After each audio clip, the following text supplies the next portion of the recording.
ശരിയാണ്. ഉപദേശം കൊണ്ട് ഒന്നും സാധിക്കില്ല. പക്ഷെ ഉപദേശത്തിനും അപ്പുറം കുറെ കൂടി കാര്യങ്ങൾ നമ്മുടെ അധികാരികൾക്ക് ഇവിടെ ചെയ്യാൻ കഴിയില്ലേ? അവർ ഈ രണ്ട് രാജ്യങ്ങളെയും അധികാരികളെയും തമ്മിൽ പല വിഷയങ്ങളിലും പലപ്പോഴായി സംസാരിക്കാറുണ്ട്. ഒരുപക്ഷെ ഇത്തരം കാര്യങ്ങളിൽ കുറച്ചുകൂടി അവർക്ക് ചെയ്യാൻ സാധിക്കില്ലേ? സാധിക്കും. അതിന് ഒരു എക്സാമ്പിൾ ഉണ്ടല്ലോ, ഫിലിപ്പൈനി കോൺസുലേറ്റ് നിങ്ങൾ എടുത്തു നോക്കൂ. ഒരു ഫിലിപ്പൈനിയുടെ പ്രശ്നം ഉണ്ടെങ്കിൽ അവർ വരും. അവരുടെ ലേബർ കോൺട്രാക്ട് ട്രൈപാർട്ടറേറ്റ് ആണ്. എംബസിയും കൂടെ അതിൽ പാർട്ടി ആകുന്നുണ്ട്. ഗവൺമെന്റുമായിട്ട് വേണ്ടത്ര ട്രീറ്റ് ഒപ്പിട്ടിട്ടുണ്ട്. അവർ ഇന്റർഫിയർ ചെയ്യുന്നുണ്ട് പല കാര്യങ്ങൾക്കും. അത്രയും സർവീസ് അതിന്റെ പകുതിയെങ്കിലും നമുക്ക് കൊടുത്തുകൂടെ? അവിടെയാണ് പ്രധാനമായിട്ടുള്ളത്. നമ്മൾ എംബസി ആ പണം ഉപയോഗിച്ചിട്ട് ഇപ്പൊ കയ്യിൽ പണം ഇല്ലാഞ്ഞിട്ടില്ല, ആ പണം ഉപയോഗിച്ചിട്ട് ഡിസർവിങ് കേസസ് നോക്കിയെടുക്കുക, എന്നിട്ട് ചെയ്യുക. പിന്നെ ഈ പണം ഉപയോഗിക്കണ്ട, അല്ലാതെ തന്നെ പലതും ചെയ്യാനുണ്ട്. ഇപ്പൊ നമ്മുടെ ഇവിടെ UAE ഇപ്പൊ എടുത്ത് നോക്കിക്കഴിഞ്ഞാല് ഇൻവെസ്റ്റേഴ്സ് എല്ലാം നമ്മുടെ ഇന്ത്യക്കാരാണ്, ധാരാളം ഉണ്ട് എല്ലാ കമ്പനികളിലെയും. നാഷണൽ അറബ്സ് എന്ന് പറഞ്ഞാൽ അവർ നെയിം ലെൻഡിങ് മാത്രമേ ഉള്ളൂ, പേര് മാത്രമേ ഉള്ളൂ. അവിടെ ഇൻവെസ്റ്ററാണ്, അവനാണ് ഈ ബുദ്ധിമുട്ടുകളൊക്കെ തൊഴിലാളിക്ക് ഉണ്ടാക്കുന്നത്. തൊഴിലാളി പോകാനാകുമ്പോൾ അവനെ കഷ്ടപ്പെടുത്തി ലേബറിലേക്ക് പോകാൻ പറയും. അവൻ അധികം ഇറക്കിയിട്ട് അവനൊന്നും കൊടുക്കാതിരിക്കാൻ ആദ്യം ശ്രമിക്കും. അങ്ങനെ വരുമ്പോൾ അവൻ ലേബറിൽ പോകും. ലേബറിൽ ചെന്ന് കഴിഞ്ഞാൽ ലേബർ എൻഫോഴ്സിങ് അതോറിറ്റി അല്ല, അവരൊരു കൺസിലിയേഷൻ പ്രോസസ്സേ ഉള്ളൂ. അപ്പൊ അവിടെ ചെല്ലുമ്പോ പറയും എന്ത് റൈറ്റ് ഉണ്ട്, നിങ്ങൾ അത് കൊടുക്കണം പിടിക്കണം എന്നൊക്കെ ലേബർ ഡിപ്പാർട്ട്മെന്റ് ഈ മൊലാലിയോട് പറഞ്ഞാൽ തന്നെ അവൻ പറയും ഞാൻ ഒന്നും കൊടുക്കാനില്ല, കൊടുക്കൂല, കാരണം കേസ് കോടതിയിലേക്ക് റെഫർ ചെയ്തേക്കെന്ന് പറയും. മനഃപൂർവ്വമാണ് അത്. കോടതിയിൽ റെഫർ ചെയ്യാൻ ഒരു 6 മാസം ഇതിന്റെ പുറകിൽ നടന്ന് കഷ്ടപ്പെട്ടുള്ളൂല്ലോ. അപ്പൊ ഒന്നും വേണ്ടെന്ന് വെച്ചിട്ട് നിലവിടും. ഈ ഒരു ട്രിക്ക് നടക്കുന്നുണ്ട്. അതിന് വേറൊരു പ്രോസസ് ഉണ്ട്. ഇനിയിപ്പോ എംബസി കാഴ്ച നടക്കണ്ട. ഇവര് ഇന്ത്യൻ സിറ്റിസൺസ് ഇവിടെ വന്ന് ഇൻവെസ്റ്റ് ചെയ്ത് പണം മുടക്കി ഈ ആളുകളെ കഷ്ടപ്പെടുത്തുന്ന, അവർ ഇന്ത്യൻ പാസ്പോർട്ടും കൊണ്ടല്ലേ ഈ വന്നേക്കുന്നേ. അവരെ വിളിച്ചു വരുത്തണം. ഇപ്പൊ അവരെ വിളിച്ച് അവർ വരില്ല, ആരും വരാറില്ല. അതുകൊണ്ട് അവരോടൊന്നും പറയില്ല. അവരെ വിളിച്ച് നോട്ടീസ് അയക്കണം. വിളിച്ച് വന്നില്ലെങ്കിൽ അവർ ഹോൾഡ് ചെയ്യുന്ന പാസ്പോർട്ട് ഉണ്ടല്ലോ, അത് ഗവൺമെന്റ് ഓഫ് ഇന്ത്യ ഇഷ്യൂ ചെയ്തതാണ്. ഗവൺമെന്റ് ഓഫ് ഇന്ത്യക്ക് അത് വിഡ്രോ ചെയ്യാനും വിത്ത്ഹോൾഡ് ചെയ്യാനും ഒക്കെ പവറുണ്ട്. അവരോട് പറയണം 15 ദിവസത്തിനകം ഇവിടെ വന്ന് ഈ കാര്യങ്ങൾ സെറ്റിൽ റീസണബിൾ ആണ്, പ്രോബ്ലം എങ്കിൽ അത് സെറ്റിൽ ചെയ്യാൻ സംസാരിച്ച് സെറ്റിൽ ചെയ്തില്ലെങ്കിൽ അവരെ പാസ്പോർട്ട് ബ്ലോക്ക് ചെയ്യണം. ഒരു ബ്ലോക്ക് ചെയ്ത് അതിൽ ഇന്റർഫിയർ ചെയ്യാം. കോൺസുലേറ്റിനും എംബസിക്കും ഒക്കെ ഇന്റർഫിയർ ചെയ്യാം. എമിഗ്രേഷൻ ഡിപ്പാർട്ട്മെന്റിലേക്ക് ഒരു ലെറ്റർ ഇഷ്യൂ ചെയ്താൽ മതി, ഇന്ന പാസ്പോർട്ട് തൽക്കാലം ഗവൺമെന്റ് ഓഫ് ഇന്ത്യ വിത്ത്ഹോൾഡ് ചെയ്തിരിക്കുകയാണ് എന്ന് പറഞ്ഞാൽ അവിടെ കിടക്കും. പോകാൻ പറ്റൂല, എവിടെയും പോകാൻ പറ്റില്ല. തനിയെ വന്ന് സോൾവ് ചെയ്യുക. അതെന്തുകൊണ്ട് ചിന്തിച്ചുകൂടാ? അതിന് ഇപ്പോഴത്തെ നിയമത്തിന്റെ പരിധിയിൽ ബുദ്ധിമുട്ടുണ്ടെങ്കിൽ അതിന് അമെന്റ്മെന്റ് വരുത്തിയിട്ട് ചെയ്യാവുന്ന കാര്യങ്ങളുള്ളൂ. Because passport. തീർച്ചയായും ഞാൻ താങ്കളേക്ക് തിരിച്ചു വരാം. ഒരിക്കൽ കൂടി PM ജാബിറിലേക്ക്. ശ്രീ PM ജാബിർ, ഇന്ത്യയെ സംബന്ധിച്ചിടത്തോളം ഇന്ത്യയുടെ ബജറ്റിന്റെ വലിയൊരു ഭാഗം തന്നെ വരുന്നത് ഇത്തരത്തിൽ പ്രവാസ ലോകത്ത് നിന്നാണ്. അവിടെ ഇത്തരത്തിൽ നമുക്ക് ഫണ്ട് എത്തിക്കുന്ന പ്രവാസി തൊഴിലാളികൾ ഇത്തരത്തിൽ നിയമപരമായി ഒരുപാട് വിഷമതകൾ അനുഭവിക്കുമ്പോൾ അതിൽ ഒന്നും ചെയ്യാണ്ടിരിക്കുന്ന അധികാരികളുടെ ഈ നിസ്സംഗത ഒരുപക്ഷെ വലിയ നീതി നിഷേധം തന്നെയല്ലേ തൊഴിലാളികളോട് ചെയ്യുന്നത്? എന്തുകൊണ്ട് പ്രവാസികളുടെ ഈ പ്രശ്നങ്ങളിൽ നമ്മുടെ കേന്ദ്ര സംസ്ഥാന ഗവൺമെന്റുകൾ കാര്യക്ഷമമായി ഇടപെടുന്നില്ല? തീർച്ചയായും ബഡ്ജറ്ററി പ്രൊവിഷൻ എന്ന് പറയുന്നത് കേവലം 5 ലക്ഷം രൂപയാണ് പെർ എംബസി. അതും ഗൾഫിലുള്ള എംബസികൾക്ക് മാത്രം നൽകിയിട്ടുള്ള പെർ 5 ലക്ഷമാണ്. അത് 3 വർഷം മാത്രം. ഈ കഴിഞ്ഞ 2012 ശേഷം ബഡ്ജറ്ററി പ്രൊവിഷൻ പോലും ഈ പറഞ്ഞിരിക്കുന്ന കമ്മ്യൂണിറ്റി വെൽഫെയർ ഫണ്ടിന് പോലും നൽകിയിട്ടില്ല. ഈ 2 സർക്കാരുകളും കേന്ദ്ര സർക്കാരുകൾ കാലങ്ങളായിട്ട് ചെയ്യുന്നതാണ്. ഇടതുപക്ഷ സർക്കാർ ശ്രീ തോമസ് ഐസക് മന്ത്രിയായിരുന്ന സമയത്ത് 2 കോടി രൂപ നിയമസഹായം എന്ന രീതിയിൽ മാറ്റിവെച്ചിരുന്നു. പിന്നീട് സർക്കാർ മാറിയപ്പോൾ അത് 100 ദിന പരിപാടി പ്രഖ്യാപിച്ചല്ലാതെ അതുപോലും ഉണ്ടായിട്ടില്ല. ചുരുക്കത്തില് ഈ നിലവിലുള്ള തുക നൽകുന്നില്ലെന്ന് മാത്രമല്ല കൂടുതൽ തുക ഒന്നും തന്നെ അതിലേക്ക് വകവരുത്തുന്നില്ല. ഇതാണ് ഇവിടുത്തെ അവസ്ഥ. ഇവിടെ ഈ പെരുമാളിന്റെ കഥ പറഞ്ഞു. പെരുമാളിനേക്കാളും ദുഃഖകരമായിട്ടുള്ള അവസ്ഥയുള്ള നിരവധി ആളുകൾ ജയിലിൽ കിടക്കുകയാണ്. അവർക്ക് നിയമസഹായിക്കാൻ പോലും പറ്റുന്നില്ല എംബസിക്ക്. ഇതിനകത്ത് ഇതൊക്കെ വകുപ്പുകളൊക്കെ ഉണ്ടായിട്ടാണ് ചെയ്യാന്നുള്ളതാണ് ആവർത്തിച്ച് പറയാനുള്ളത്. ശ്രീ PM ജാബിർ, ഒരുപക്ഷെ CAGയുടെ ഭാഗത്ത് നിന്ന് പോലും ഇന്ത്യൻ എംബസിക്ക് വിമർശനം കേൾക്കേണ്ടി വന്നിട്ടുണ്ട്. ഫണ്ടുകൾ വകമാറ്റി ചിലവഴിച്ചു എന്ന്. ഒരുപക്ഷെ പ്രവാസികളുടെ അടുക്കൽ നിന്ന് പിരിക്കുന്ന ഫണ്ട് അത് എന്താവശ്യത്തിനാണോ പിരിച്ചത് ആ ആവശ്യത്തിന് ഉപയോഗിക്കാതെ മറ്റു പല ആവശ്യങ്ങൾക്കും വേണ്ടി വകമാറ്റി ചിലവഴിക്കുകയും അവരുടെ നിയമപ്രശ്നങ്ങളിൽ അവരെ സഹായിക്കുകയും ചെയ്യുന്ന ഒരു അവസ്ഥയല്ലേ ഇപ്പോൾ അവിടെ നിലവിലുള്ളത്? ഇവിടെ കഴിഞ്ഞ വർഷം വർഷാവർഷം ഈ ഫണ്ട് ഓഡിറ്റ് ചെയ്യണമെന്ന് വ്യവസ്ഥയുണ്ട്. കഴിഞ്ഞ വർഷം ഇവിടെ ഈ ഫണ്ട് ഓഡിറ്റ് ചെയ്തപ്പോഴാണ് 110,000 ബാക്കി കിടക്കുന്നതായിട്ട് മനസ്സിലാക്കിയത്.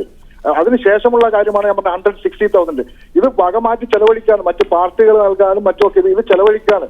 ഇതൊക്കെ വളരെ ഗുരുതരമായിട്ടുള്ള കാര്യങ്ങളാണ്. ഇതൊക്കെ തന്നെ ഒരു പ്രവാസി സംഘടനകളും കാര്യമായിട്ട് എടുക്കുന്നില്ല.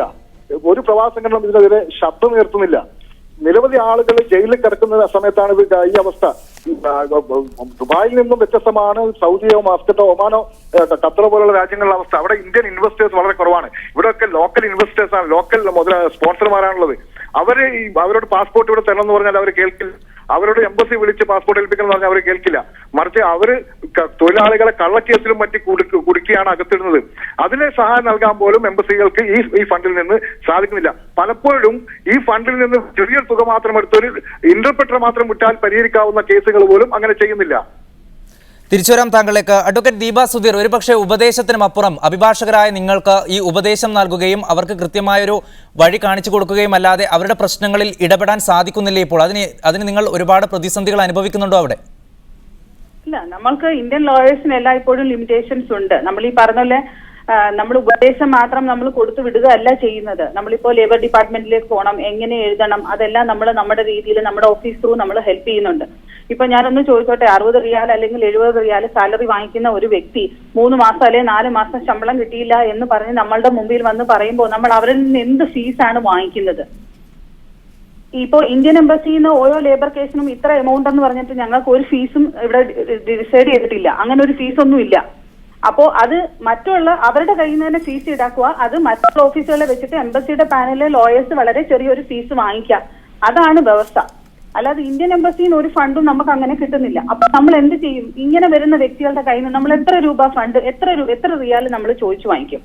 അപ്പൊ അങ്ങനെയുള്ള കേസുകളിൽ നമ്മളുടെ ലിമിറ്റേഷൻസിനെ വെച്ച് നിന്നുകൊണ്ട് ഒരു ഇന്ത്യൻ ലോയർ എന്നുള്ള രീതിയിൽ നമ്മളുടെ ആൾക്കാരെ ഹെൽപ്പ് ചെയ്യാൻ നമ്മൾ ചെയ്യാൻ പറ്റുന്ന രീതിയിൽ ഉപദേശം മാത്രമല്ല നമ്മൾ ചെയ്യുന്നത്. ശ്രീ ദീപ സുധീർ, അപ്പോൾ ഇവർക്ക് നിയമസഭ സഹായത്തിന് വേണ്ടി എന്ന് പറഞ്ഞു പിരിക്കുന്ന ഫണ്ടുകൾ ഏത് രീതിയിലാണ് വകമാറി പോകുന്നത്? അല്ല, ഫണ്ടിനെ സംബന്ധിച്ചിടത്തോളം ഒന്നും പറയാൻ ഞാനൊരാളല്ല. കാരണം അവിടുത്തെ ഗവൺമെന്റിന്റെ ഫണ്ട് അത് ഗവൺമെന്റ് ഡിസൈഡ് ചെയ്യുന്നു, അല്ലെങ്കിൽ അതിന്റെ ഇൻസ്ട്രക്ഷൻ എംബസിക്ക് ഉണ്ടാവും. അവര് ചെയ്യുന്നു, എന്ത് ചെയ്യുന്നു എന്നുള്ളത് അത് ഞാൻ ശ്രദ്ധിക്കുന്നില്ല. അതിനെപ്പറ്റി ഞാനൊരു അഭിപ്രായം പറയാൻ ഒരാളല്ല. പക്ഷേ നമ്മളുടെ അടുക്കൽ വരുന്ന ഒരു വ്യക്തിയുടെ കാര്യമാണ് നമ്മൾ പറയുന്നത്. അപ്പോ ഈ മുമ്പ് സംസാരിച്ച അഡ്വക്കേറ്റ് പറഞ്ഞതുപോലെ തന്നെ ലേബർ ഡിപ്പാർട്ട്മെന്റിൽ പോകുന്നുണ്ട്, അവിടെ ചെന്ന് സെറ്റിൽ ചെയ്യാൻ പറ്റണമെങ്കിൽ ഓക്കെ, നല്ലത്, പെട്ടെന്ന് സെറ്റിൽ ചെയ്തു. ഇല്ലാന്നുണ്ടെങ്കിൽ കോർട്ടിലേക്ക് അത് ട്രാൻസ്ഫർ ചെയ്താൽ എത്ര നാള് അവൻ കയറി ഇറങ്ങി നടക്കണം? ഈ മസ്കറ്റിന്റെ ഒരു അവസ്ഥ വെച്ച് നോക്കുകയാണെങ്കിൽ ഒരു 80% കേസുകളും മേളിലും ലേബറർക്ക് അനുകൂലമായിട്ട് വിധി വരും. പക്ഷെ ആ വിധി നടപ്പാക്കാൻ എടുക്കുന്ന ഒരു സമയം 2 വർഷം 3 വർഷം കോടതികൾ കയറി നടക്കുന്ന എത്രയോ ആളുകളുണ്ട്. ഇപ്പൊ പെരുമാളിന്റെ കാര്യം ഇങ്ങനെ സൂചിപ്പിച്ചതുപോലെ അതും അങ്ങനെ ഒരു കേസായിട്ടാണ് എനിക്ക് തോന്നിയിട്ടുള്ളത്. കാരണം എനിക്ക് ആ കേസിനെ പറ്റി കൂടുതൽ അറിയത്തില്ല. പക്ഷെ അറിഞ്ഞിടത്തോളം ഓൾറെഡി അവർക്ക് വിധി വന്നിട്ടുണ്ട്. പക്ഷെ ആ വിധി എക്സിക്യൂട്ട് ചെയ്യാൻ സാധിക്കുന്നില്ല. തിരിച്ചുവരാം താങ്കളിലേക്ക്.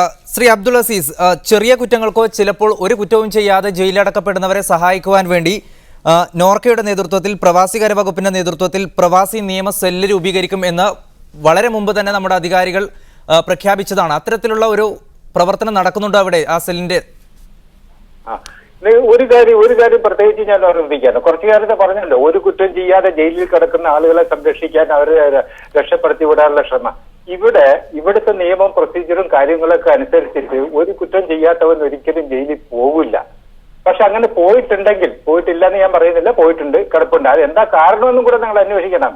ഒരു വക്കീലിനെ വെച്ചിട്ട് കാര്യങ്ങൾ കോടതിയെ ബോധ്യപ്പെടുത്താൻ അവന് കഴിഞ്ഞിട്ടില്ല. കാര്യങ്ങൾ ഒരു വക്കീലിനെ വെച്ചാൽ മാത്രമേ കോടതിയെ ബോധ്യപ്പെടുത്താൻ പറ്റുള്ളൂ. ക്രിമിനൽ കേസിൽ ഒരു വക്കീൽ ഇല്ലെങ്കിൽ ഒരിക്കലും രക്ഷപ്പെടാൻ എളുപ്പമൊന്നുമല്ല. അപ്പോ ആ വക്കീലിനെ വെക്കാനുള്ള സാമ്പത്തിക ശേഷി അവരില്ല. സിവിൽ കേസ് പോലെയല്ല. സിവിൽ കേസിലാണെങ്കിൽ വക്കീൽ ഫീസ് 10% മതി ടോട്ടൽ ഇൻവോൾവ്മെന്റിന്റെ. ക്രിമിനൽ കേസ് അതല്ല. കേസിന്റെ ഗ്രാവിറ്റി അനുസരിച്ച് കൂടും. 10,000, 30,000, 40,000, 50,000 ദിർഹം വരെയൊക്കെ പോകുന്ന കേസുകളുണ്ട്. അവിടെയാണ് അവന് സഹായിക്കേണ്ടത്. സിവിൽ കേസിനേക്കാൾ കൂടുതൽ. സിവിൽ കേസ് ആണെങ്കിൽ ഇപ്പൊ ശമ്പളം കിട്ടാത്തത്, മറ്റു പല കാര്യങ്ങളാണെങ്കിൽ വേണ്ട, എനിക്ക് ശമ്പളം വേണ്ട, ഇതാ പിടിച്ചോ, എന്റെ വിസ ഒന്ന് ക്യാൻസൽ ചെയ്താൽ മതി എന്ന് പറഞ്ഞാൽ ലേബറായി ചെയ്തു കൊടുക്കും. അതുകൊണ്ട് അവൻ അങ്ങോട്ട് പോകാം. ക്രിമിനൽ കേസ് രക്ഷപ്പെടാൻ വയ്യ. ബാൻ ഉണ്ടാവും, പുറത്തേക്ക് പോകാനുള്ള തടസ്സം ഉണ്ടാവും, ട്രാവൽ ബാൻ ഉണ്ടാവും. ഇത് കോടതിയെ ബോധ്യപ്പെടുത്തിയാലല്ലേ കോടതി വെറുതെ വിടുള്ളൂ. കോടതി ബോധ്യപ്പെടുത്തണമെങ്കിൽ ഇവനെ കൊണ്ട് സാധിക്കുമോ? നിയമത്തിന്റെ പ്രൊസീജിയേഴ്സ് ഉണ്ട്. നമ്മുടെ നാട്ടിൽ ക്രിമിനൽ പ്രൊസീജിയർ കോഡ് എന്ന് പറഞ്ഞാൽ ഇവിടെ തന്നെ ക്രിമിനൽ പ്രൊസീജിയർ കോഡ് ഉണ്ട്, UAE പീനൽ കോഡ് ഉണ്ട്. ഇതിന് പറഞ്ഞത് സ്റ്റെപ്പായിട്ട് കേസ് നടത്തിയിട്ട് വേണം പോകാൻ. അങ്ങനെയാണെങ്കിൽ ശിക്ഷിക്കപ്പെടില്ല.